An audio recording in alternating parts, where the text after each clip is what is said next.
네, 안녕하세요, 대표님. 네, 안녕하세요. 네, 4월 첫 주 방송이네요. 와우. 네. 야. 시간 진짜 빠릅니다. 그러면 1, 4분기가 갔어요. 이제 새로운 2, 4분기가 시작됐습니다. 아무것도 안 하고 집에만 있다가 네. 녹음만 하러 나오는데. 저는 이제 또 회사를 같이 운영하시잖아요. 네. 네. 법인세 내라고. 네. 부가가치세 내라고. 슬퍼요. 뭐 매출은 없는데 그러니까 세금만 내 어떻게? 지금 세금 때문에 너무 슬픕니다. 네. 아무튼 예 이것저것 빼니까 예 이번 달은 이제 진짜 엄청나게 그냥 마이너스가 될 것 같더라고요. 네. 아무튼 뭐 온 국민이 좀 감당해야 될 부분들이기 때문에 빨리 이 사태가 좀 정리가 됐으면 좋겠네요. 네. 네. 그런 거 치고는 되게 소장님 목소리가 밝으시네요. 그냥 요즘 행복해요. 그냥 매일매일 유튜브를 했더니 그냥 네. 유튜브 실시간 라이브 하는 거 너무 재밌어요. 그래서 이제 오후에 가끔 손님 오시면 또 이렇게 손님도 소개해드리고 들었는데 또 지난주에는 또 이시안이라고 시안 책방 운영하시는 이시안 교수님께서 오셔가지고 저도 알아요. 예, 유튜브 네. 책 나오셔갖고 네. 소개해드렸는데 재밌었습니다. 아무튼. 네, 알겠습니다. 네. 자, 그럼 오늘 뭐 특별한 소식 없으시면 예, 바로 진행하시죠. 시작할까요? 네네. 네. 아주경제 기사입니다. 네. 경기 침체에도 서울 집값 9건, 강남권 실거래가 전월 대비 2억 원 상승. 이달 말 계약일 기준 서울 25개구 중 단 3곳 실거래가 떨어져 전문가들 코로나19 현재 진행형 향후 시장 반응 다를 수도. 이렇게 요즘 분위기로는 계속 뭔가 호가가 떨어지고 있고 금매가 나오고 있고 뭐 부동산 폭락 뭐 이런 뉴스였는데 또 이 기사는 좀 달라서 제가 여쭤보려고 가져왔습니다. 지금 코로나가 심각한 게 지금 2월 말 3월 초고요. 지금이잖아요. 네. 지금에 대해 거래된 것은 아마 한 달 후에 아마 실거래가로 등록이 될 것이기 때문에 아직 지금 등록된 가격 가지고는 올랐다 내렸다 판단하기 어렵지만 일단 분위기상으로는 가격이 좀 올라가긴 힘든 분위기인 건 맞는 것 같아요. 왜 이게 좀 하락으로 이어질지 조정이 될지는 좀 더 지켜봐야겠지만 지금 거래가 안 되기 때문에 그렇거든요. 그래서 이거는 아마 이제 2월 달 혹은 1월 달에 거래됐던 것들 가지고 했을 텐데 그러니까 올 1월이나 2월 초까지는 조금 상승 분위기였다는 것들입니다. 그건 어떤 수치를 봐도 그렇게 나오거든요. 제가 매주 분석해드리는 KB 국민은행 지수에서도 예 그렇게 볼 수 있었는데 아무튼 그것만 꼭 보면은 지금 용산구가 제목은 강남구인데 용산구가 제일 많이 오른 걸로 나오고요. 강남구, 송파구, 서초구 등의 순입니다. 결국 이제 소위 말하는 빅포 지역들은 많이 올랐다는 것들이고요. 특히 이제 새 아파트가 조금 더 많이 올랐다. 그 지역 내에서는 조금 인기 있는 아파트 그리고 또 실수요가 좀 많이 사는 아파트들이 있습니다. 뭐 학군 문제든 출퇴근 문제든 아니면 뭐 좀 다른 뭐 한강변에 있던 뭐 그런 요소들이든 아무튼 그런 것들이 좀 많이 올랐다는 것들이고요. 그래서 이제 요거는 이제 1월 말 2월 달까지의 기록이기 때문에 아마 이제 그 1, 4분기 마지막 기록이라고 보시면 좋을 것 같고요. 아마 3월 달 기록들은 조금 좋지 않을 것 같긴 해요. 왜냐하면 좀 제가 저 유튜브 라이브에서도 몇 번 말씀드렸지만 금매가 좀 있어요. 금매들이 있기 때문에 그것들이 이제 많지는 않지만 금매들이 거래된다고 하는 것은 기존의 호가보다 많이 내려온 가격들이기 때문에 조금은 이제 아마 쥐수가 2월보다는 좀 낮아질 것이다. 예, 그렇게 좀 예측을 해볼 수 있는 것들이고요. 그럼에도 불구하고 지금 이제 이미 빠진 지역들이 있고 올라간 지역들이 있는데 지금 올라간 지역들은 시세가 비싼 지역들이고요. 빠진 지역들은 시세가 좀 낮은 지역들입니다. 이게 어떤 의미가 있냐면요. 비싸도 오를 곳은 오르고 싸도 내릴 곳은 내리는구나. 결국은 이건 수요의 문제이지 가격의 문제는 아니라는 것들이고요. 결국은 이제 이것들이 어떻게 반영될 것인가는 한 달 후에 지수로 좀 다시 한번 평가를 해봅시다라고 말씀드려보고 싶습니다. 네. 네, 다음 기사 바로 들어갈게요. 네. 서울경제기사입니다. 제초한 첫 타자 반포현대 분양가 딜레마. 이르면 8월 말 12가구 일반 분양, 30가구 미만 분양가 규제 피해 3.3m당 5천만 원대에서 검토. 주변 아파트 시세보단 낮지만 허그 분양 보증 단지보다 높아 조합원 부담금 더 늘어 고심. 30가구 미만이면 이게 분양가 규제를 피해갈 수 있나 보군요. 네, 그러니까 이제 일반 아파트 단지들의 30가구 미만인 경우는 거의 없잖아요. 네. 근데 이거는 워낙 한 동짜리 아파트예요. 거의 진짜 이제 좀 조규모 재건축이기 때문에 웬만한 통제들은 다 피했다고 보시는데 그래서 이제 결국은 이제 초과 이익 환수금을 내야 되는데 재초안이라고 하죠. 재건축 초과 이익 환수금을 내야 되는데 그 문제인 거예요. 결국은 이 뭐냐면은 이게 이제 그 처음에 추진위를 결성했을 때 시세랑 이게 이제 실제적으로 이제 분양했던 그 가격이랑 해서 이게 진짜 얼마나 많이 올랐는지 가지고 재초안이 결정되는데 그 시세 차익분이 3천만 원이 넘게 되면은 금액에 따라 다르긴 하지만 크게는 50% 이상을 세금을 내야 되는 겁니다. 그러니까 이게 단순히 분양가를 비싸게 분양하면 좋겠지만 이 비싸게 분양하게 되면은 세금을 더 많이 내야 되는 것들이죠. 근데 이게 왜 문제가 되냐? 어차피 많이 버니까 많이 비싸게 분양했을 때 세금 많이 내는 건 좋지 않느냐라고 하는데 현찰을 쌓아두고 있거나 혹은 이제 이것들을 팔아야지 현찰이 생기시는 분들이 있을 거 아니에요. 그러니까 지금 현찰을 갖고 있지 않은 분들 같은 경우는 재초안, 이 재건축 초과이익 환수금을 내려고 하면은 생돈이 없으면 대출을 받아서 분명히 낼 거란 말이죠. 그렇기 때문에 이게 비싸게 분양하면 더 세금을 많이 내야 되기 때문에 이분들은 여기서 살려고 온 것들인데 돈이 없다고 불편한, 그러니까 이게 좀 부담스러운 거잖아요. 그래서 차라리 분양가를 낮추는 것이 더 이익이지 않겠느냐, 뭐 이런 얘기인 거예요. 그러니까 행복한 고민일 수도 있고 아닐 수도 있는데, 그러네요. 예, 그러니까 이거는 좀 시뮬레이션을 해보셔야 될 것 같아요. 얼마까지가 이득이고 얼마까지가 손해인지를 저희가 계산해드릴 수는 없을 것 같고, 근데 앞으로 이런 문제들이 좀 많이 생길 것 같다. 예, 세금 때문에. 예. 여기 혹시 잠원역에서 가까운 곳에 있나요? 고속 터미널역에서 가깝고요. 그러니까 이제 반포자이, 그러니까 거기 뒤에 이제 반포자이 고속터미널 반포대교를 넘어가서 고속터미널 위쪽으로 넘어가게 되면은 이제 교보 빌딩이 있습니다. 교보문고, 강남 교보문고 하는 그 도로가 있는데 그 도로 상에 있어요. 그래서 이제 경부 고속도로 타는 입구에 바로 있거든요. 한덕밖에 없기 때문에 아마 스쳐 지나가셨을 겁니다. 늘 보셨을 텐데 기억이 안 나실 거예요. 작아서. 그 단지고요.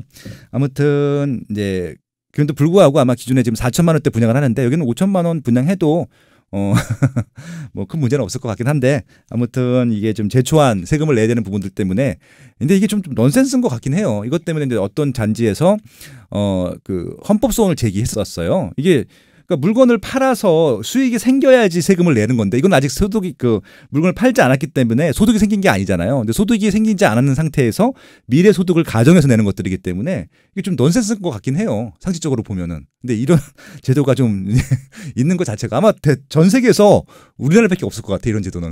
근데 이제 이번 정권에 처음 만든 게 아니라 지난 정권에서 만들었고 그때도 크게 이의를 제기 안 했기 때문에 제가 온 거였거든요. 근데 이거는 좀 법을 만드시는 분들이라든지 좀 상식적으로 경제를 운영하시는 분들 같은 경우한테 좀 다시 한번 의뢰를 했으면 좋겠습니다. 이게 저는 아무리 생각해도, 제가 머리가 나빠서 그런지 모르겠지만 이게 말이 안 되는 것 같거든요. 그러니까 보통 소득이 있는 곳에 세금이 있는 곳은 맞지만 이건 아직 소득이 생긴 게 아니잖아요. 그래서 이게 좀 그렇습니다. 그리고 이제 또 실질적으로 나중에 양도를 하게 되면 양도소득세를 또 낼 거거든요. 이중과세 논란도 좀 있긴 하고요. 아무튼 제가 지금 법을 잘 몰라서 좀 헛소리를 하는 건지 모르겠지만은 아무튼 조합원들한테는 좀 부담이 될 것 같다. 예, 그런 말씀. 비싸게 분양하는 것도 부담이 되는, 예, 이런 좀 사례이기 때문에 소개를 해드렸습니다. 네. 네. 다음 워닝투데이 기사입니다. 풍선 효과 인천으로 외지인 아파트 매입 급증. 지난달 인천 아파트 외지인 매입 2,433건. 와, 13년 3개월 만에 최대라고 합니다. 네. 근데 외지인이 이사 가는 게 뭐 이상한 건가요? 이사는 원래 이렇게 뭐 외지에서도 오고 그 안에서도 이동하고 그런 거 아닌가요? 그러니까 이제 이것들을요, 네. 이제 어떻게 보느냐에 따라서 투자, 투기, 실수요로 볼 수 있는데, 제가 지난주에 세종시 편을 업로드 해드렸습니다. 수요일, 네. 금요일 날 세종시 편이 올라왔을 텐데, 제가 그 편을 꼭 들어보라고 말씀을 드렸고, 저도 다 드렸는데, 뭐냐면요, 세종시는 세종시만 갖고 보면 절대 답이 안 나오는 지역이에요. 왜냐하면 아무도 안 살던 곳에 지금 35만까지 갔거든요. 한 명도 안 살던 곳이. 그럼 뭐냐? 그럼 어디서 왔느냐?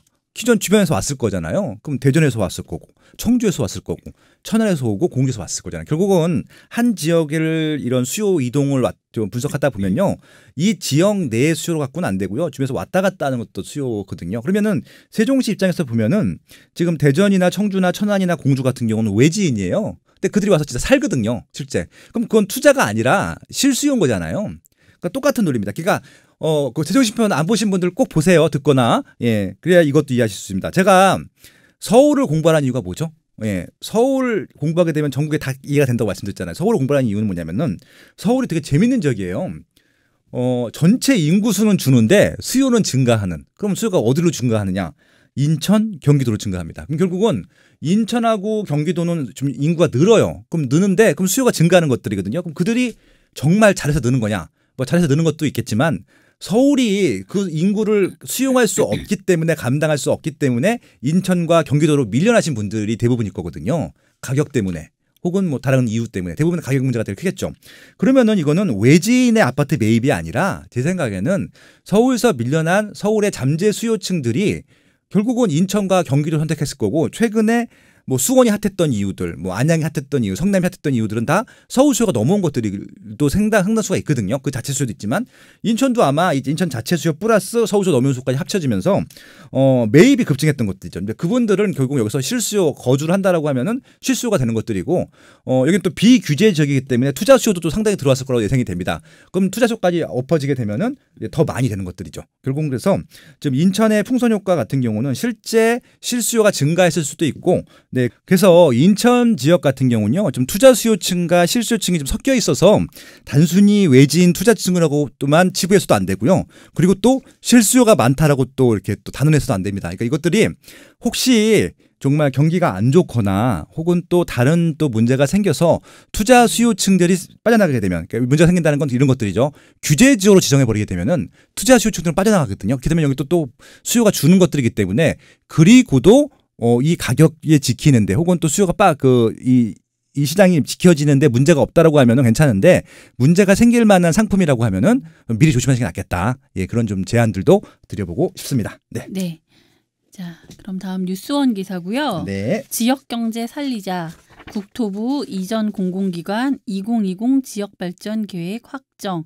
총 10개 혁신도시서 8,717건 사업이 시행 계획이 있다고 합니다. 네. 와, 막 그 사업을 많이 하신다는 거는 반가운 소식이죠? 그렇죠. 네. 네. 일단은 사업을 하는데 일단 구심점들이 있어야 되는데 이게 좀 제일 좋은 것은 그 지역 내에 기업체들이 많아서 정말 그 기업체 위주로 그 지역에 대한 활성화 대책들이라든지 사업들을 하게 되면은 그 지역 내에서 일자리도 많아지고 또 세금도 지자체로 물론 이제 국세로도 걷겠지만 지방세로도 걷는 부분들이 있을 수 있을 것 같아서 고용 효과 그다음에 또 이런 또 일자리 창출 효과 뭐 그다음에 세금 또 효과 아니면 또 지역에 또 경제가 또 활성화되잖아요. 사람들이 있기 때문에 또 상권도 살아나고 그게 제일 좋은데 그래서 그런 취지로 노무현 대통령 때 기업도시, 혁신도시를 만들었습니다. 혁신도시는 서울 수도권에 있는 공공기관이 내려간 곳들이고 기업도시는 말 그대로 특화된 기업들이 좀 모여서 시너지를 내면서 산업단지를 이루면서 그렇게 기업활동을 하길 바랬는데 지금 혁신도시들만 서울 수도권에 있는 공공기관이 내려갔고요. 그거는 이제 공무원이기 때문에 의무적으로 내려갔죠. 근데 이제 기업도시들은 지금 각 지역마다 다 만들어 놓긴 했는데 어느 지역들도 활성화가 안 됐어요. 그래서 결국은 지금 이제 반쪽짜리 지방 이제 기업 이런 좀 활동이 되고 말았었는데 결국은 이제 이 기업 도시들의 기업들이 차기를 기다리기보다는 혁신도시 내에 이전했던 이런 공공기관들 위주로 이런 사업들을 벌임으로써 그 지자체의 좀 활성화가 될 수 있는 고용 효과, 뭐 상업 활동 효과, 뭐 아무튼 이렇게 좀 뭐 낙수 효과가 될 수 있을 것 같고요. 그렇게 좀 하기로 했다라고 하는 것들입니다. 결국은 이제 저는 이제 가장 기대하는 것이 이 지역에 그럼 일자리가 좀 생길 거잖아요. 일자리가 생겨야지 이 지역을 떠나지 않거든요. 최근에 대구도 마찬가지고 부산도 마찬가지고 광주도 마찬가지인데 지방에 있는 지자체에 있는 젊은 그러니까 30, 그러니까 2030, 특히 40까지 마찬가지일 텐데 서울 수도권으로 많이 좀 이주를 해왔어요. 그 이유가 일자리가 지방은 줄고 서울 수도권은 증가하고 있거든요. 근데 그런 것들에 대해서 좀 국토 균형 발전적인 차원에서 이런 것들은 굉장히 좀 바람직한 일이고요. 특히 부동산과 연계해서도 일자리가 많아지고 이 지역에 순수하게 거주하는 인구가 많아지게 되면 수요가 증가하는 것들이기 때문에 그런 지역의 아파트라든지 부동산 같은 경우는 주목해 볼 필요도 있을 것 같고요. 상권도 필요하기 때문에 지금 상권들이 좀 장난하기가 좀 어렵거든요. 근데 이렇게 신규로 사람들이 없다가 사람들이 생기는 입지들 같은 경우는 상권도 굉장히 도움을 받을 수 있다. 뭐 그런 좀 분석들도 제안들도 전망들도 할 수 있을 것 같습니다. 네. 네.